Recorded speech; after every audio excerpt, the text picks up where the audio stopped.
Excellent. All right. So, first segment, I like to call Walk Me Through It. Now, everybody knows the world of professional wrestling is insane.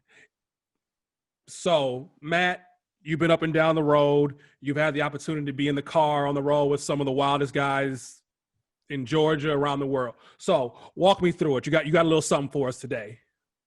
Absolutely. So it's funny when you asked me about this. I was trying to think of a story and rack my brain for something that wasn't super incriminating for me and didn't include any illegal activities or any statute of limitations I'd have to worry about with anybody else involved. So this one actually doesn't involve any alcohol. It doesn't involve driving. It doesn't involve anything that there could be potentially any legal ramifications. Surprisingly, it doesn't involve any strippers.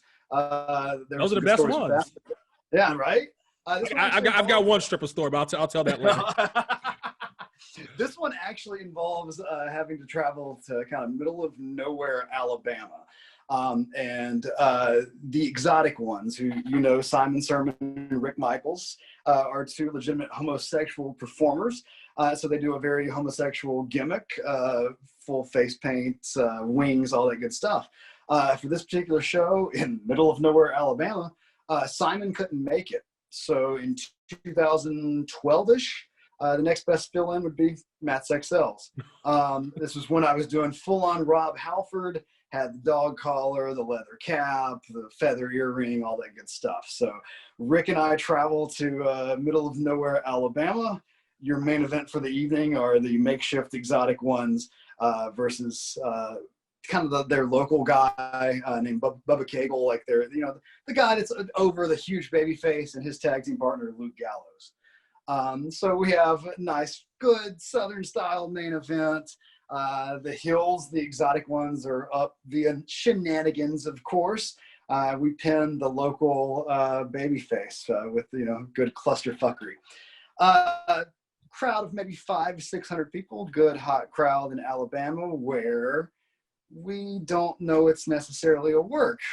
There are no guardrails.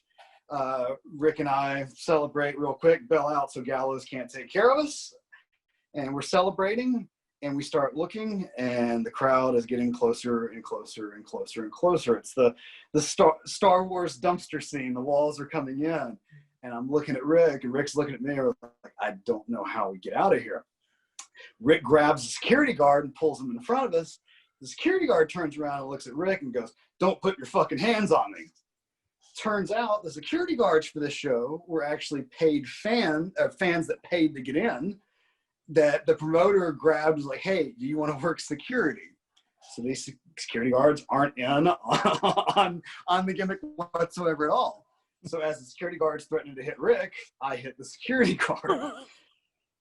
People continue coming closer and closer and closer. And I'm like, this is where it ends. We're going to cause a fucking riot in the middle of Alabama. This is where my career ends, because I had 500 rednecks beat the shit out of me as I'm masquerading around as one of the Exotic Ones. And I feel a punch to my back. And I'm like, that was really a weak punch. And I turn around, and it's Luke Gallows. And he goes, "Fight to the back, brother." And so we fight and fight and fight. And the best part was the locker room's on the second floor. So we fight to the elevator. And as we're still throwing work punches, we're having to push the button to try to get the doors closed. And we make it back up to the locker room unscathed somehow.